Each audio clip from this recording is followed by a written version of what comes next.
જિલ્લાના જંબુસર તાલુકા પંચાયતની ચૂંટણી દરમિયાન ભાજપના ઉમેદવાર દ્વારા ખુલ્લી તલવાર સાથે ધમકી આપવાના બનાવે વિસ્તારમાં ચકચાર મચાવી છે. કાવી 2 બેઠકના ભાજપ ઉમેદવાર શકીલ ખાલિદ અહેમદ મલેક અને તેમના સમર્થકો દ્વારા સોશિયલ મીડિયા પર વાયરલ થયેલા ફોટા અને મેસેજમાં જાહેરમાં તલવાર સાથે ધમકી આપવામાં આવી હોવાનો આક્ષેપ થયો છે. વાયરલ થયેલા સંદેશામાં મતદારોને ધમકી આપતા જણાવ્યું કે મતગણતરી બાદ ગામમાં પાણી પુરવઠો બંધ કરી દેવામાં આવશે. આ ઘટનાને લઈને સ્થાનિકોમાં ભયનો માહોલ સર્જાયો છે અને લોકશાહી પ્રક્રિયા પર પ્રશ્નો ઊભા થયા છે. આ સમગ્ર મામલે વિરોધ પક્ષ અને સામાજિક આગેવાનો દ્વારા કડક કાર્યવાહી કરવાની માંગ ઉઠી છે. પોલીસ તંત્રએ પણ ઘટનાની ગંભીરતાથી નોંધ લઈને તપાસ હાથ ધરી છે અને કાયદેસરની કાર્યવાહી કરવાની ખાતરી આપી છે. ચૂંટણી દરમિયાન આવી ધમકીભર્યા બનાવો લોકશાહી માટે નુકસાનકારક હોવાને કારણે તંત્ર દ્વારા સખત પગલાં લેવામાં આવે તેવી જનતા અપેક્ષા વ્યક્ત કરી રહી છે.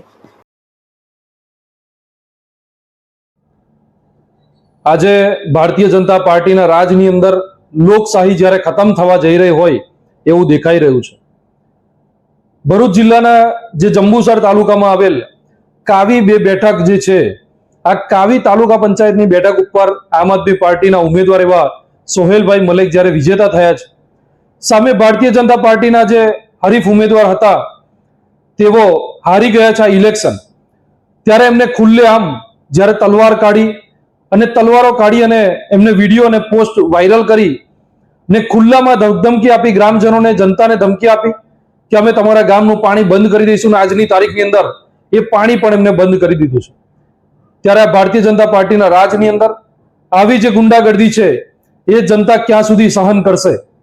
ભારતીય જનતા પાર્ટીના રાજની અંદર બળાત્કાર, લૂંટ, જ્યારે આવી બંદૂકો ખુલ્લેઆમ લઈને ફરવી, તલવારો ખુલ્લેઆમ લઈને ફરવી, આ કેટલું યોગ્ય છે?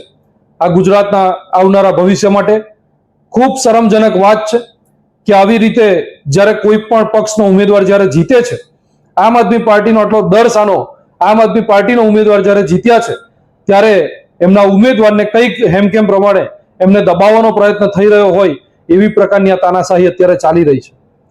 ત્યારે અમે આશા રાખીએ છીએ કે ભરૂચ જિલ્લા એસપી સાહેબ આની ઉપર કડકમાં કડક કાર્યવાહી કરે અને